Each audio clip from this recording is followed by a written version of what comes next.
இன்றைக்கு சட்டமன்றம் நடத்துவது குறித்து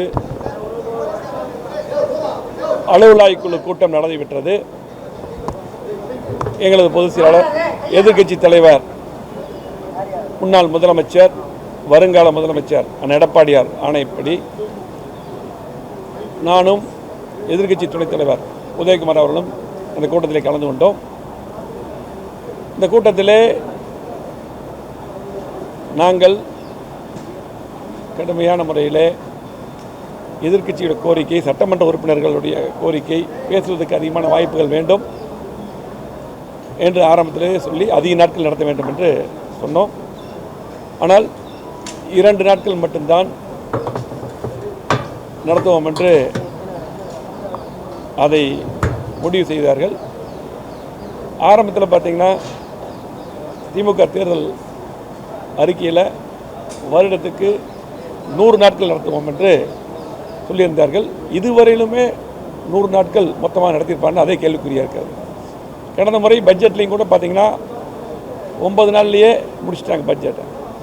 இந்த முறை பார்த்திங்கன்னா மழை வெள்ளம், அதே போல் சட்டமன்ற உறுப்பினர்களுக்கு தொகுதியிலே மாவட்டத்திலே பல்வேறு பிரச்சனைகள் இருக்கிறது என்று எல்லா சட்டமன்ற உறுப்பினர்களும், அனைத்து சட்டமன்ற உறுப்பினர்களும் கோரிக்கை வைத்துக் கொண்டிருக்கிறார்கள், பேசுவதற்கு வாய்ப்பு வேண்டும் என்று. அந்த அடிப்படையில் தான் நானும் துணைத் தலைவரும் அந்த கோரிக்கையை வைத்தோம். இதில் பார்த்திங்கன்னா வெறும் 2 நாளில் இது முடித்தது மிகப்பெரிய வருத்தம்.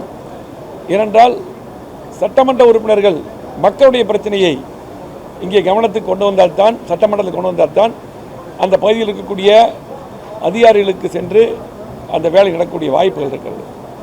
இன்றைக்கு சட்டமன்ற உறுப்பினராகி கிட்டத்தட்ட 3 வருடத்தை தாண்டி 4 வருடங்கள் ஆகிறது. சில பேருக்கெல்லாம் அதிகமாக பேசுவதற்கு வாய்ப்பே கிடைப்பதில்லை. ஆகவே திமுக அரசு முழுமையாக சட்டமன்றத்தை நடத்துவதில்லை. குறிப்பாக மாண்புமிகு பேரவைத் தலைவர் அவர்கள் அதுக்கு ஒத்துக்கொள்வதில்லை. சட்டமன்றத்தில் பேசுவதற்கும் வாய்ப்பில்லை, சட்டமன்றம் நடத்ததும் குறைவாக நடத்துகிறாங்க. ஆகவே அதிமுகவை பொறுத்தளவுக்கு கண்டிப்பாக எங்களுடைய எதிர்க்கட்சி தலைவர் கண்டிப்பாக இந்த முறை ஒரு 10 நாட்களாக நடத்த வேண்டும் என்ற கோரிக்கை வலியுறுத்த சொல்லியிருந்தார்கள். அதை வலியுறுத்தினோம்.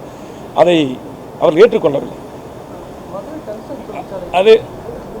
அதே போல் பார்த்திங்கன்னா சமீபத்தில் இன்றைக்கு எங்களது பொதுச் செயலாளர், எதிர்க்கட்சி தலைவர் அவர்கள் இன்றைக்கு மழை வெள்ளம் பாதித்த பகுதிகளுக்கு விழுப்புரம் போய் பார்த்தாங்க நேரம்.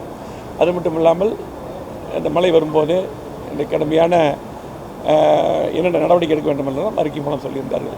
இதுக்கு முன்னால் பார்த்திங்கன்னா சொத்து வரி பற்றி எங்களோட பொதுச் செயலாளர், எதிர்க்கட்சி தலைவர் சொல்லியிருந்தாங்க. அதுக்கு கூட தற்போதைய அமைச்சர் பதில் சொல்லியிருந்தாங்க. நான் உள்ளாட்சித்துறை அமைச்சராக இதுக்கு முன்னாடி இருக்கும்போது நானும் அந்த இதில் இருந்த அடிப்படையில் இந்த கருத்து சொல்கிறேன். அதாவது அதிமுக ஆட்சி இருக்கிறவர்கள் 10 வருடமாக சொத்து வரி உயர்த்தப்படவில்லை. இப்போ திமுக ஆட்சி 100%, 150% பார்த்திங்கன்னா இன்றைக்கு அலுவலக கட்டணங்களுக்கெல்லாம் 150, அதே வீடுகளுக்கெல்லாம் 100% அதிகம் பண்ணியிருக்காங்க. திமுக ஆட்சி அது குறிப்பாக மத்திய அரசாங்கத்திலிருந்து வலியுறுத்தல் வந்தது 15th ஃபைனான்ஸ் கமிஷன் அந்த நிதிக்காக இருந்தாங்க. நாங்கள் இருக்கும்போது 14th finance commission, 15th finance commission எல்லா நிதியும் நாங்கள் நேரடியாக போய் பேசி அதை பெற்று வந்திருக்கிறோம். இதுக்கு அது சம்மந்தம் இல்லை. மத்திய அரசு சொல்கிறது பூரா நம்ம ஏற்றுக்கணுங்கிறது கிடையாது. அவங்களும் அப்படி தான் எல்லாமே ஏற்றுக்கிறது இல்லை, நம்மளும் அப்படி இல்லை. அந்த நேரத்துலையும் கூட அதிகாரிகள்லாம் கூட்டம் நடந்தது. அப்பொழுது முதலமைச்சராக இப்போ இருக்கிற எதிர்க்கட்சி தலைவர் எடப்பாடி அவர்கள் இருந்தாங்க. அதிகாரிகளாக சொன்னாங்க, இப்படி மத்திய அரசாங்கத்திலிருந்து கடிதம் வந்திருக்கிறது, கண்டிப்பாக நாம் அதிகம் பண்ணால் தான் இந்த நிதி வரும்னாங்க. அப்போ சொன்னது, அந்த கூட்டத்தில் சொன்னது, ஃபைனான்ஸ் செக்ரட்டரி இருந்தாங்க, அதே போல் சீஃப் செக்ரட்டரி இருந்தாங்க, எங்களை செக்ரட்டரி இருந்தாங்க, எல்லாம் இருக்கும்போது நாங்கள் இருக்கும்போது சொன்னாங்க, கொரோனா வந்திருக்கு, மக்கள் சிரமத்தில் இருக்காங்க. கொரோனா இருக்கும்போது அரசாங்கத்துக்கு வருமானம் குறைவாக தான் இருக்குது, அந்த சூழ்நிலை எனக்கு தெரியும். இருந்தாலும் கூட மக்கள் மேல் இந்த வரியை ஏற்றக்கூடாது என்று ஏற்றவே கிடையாது.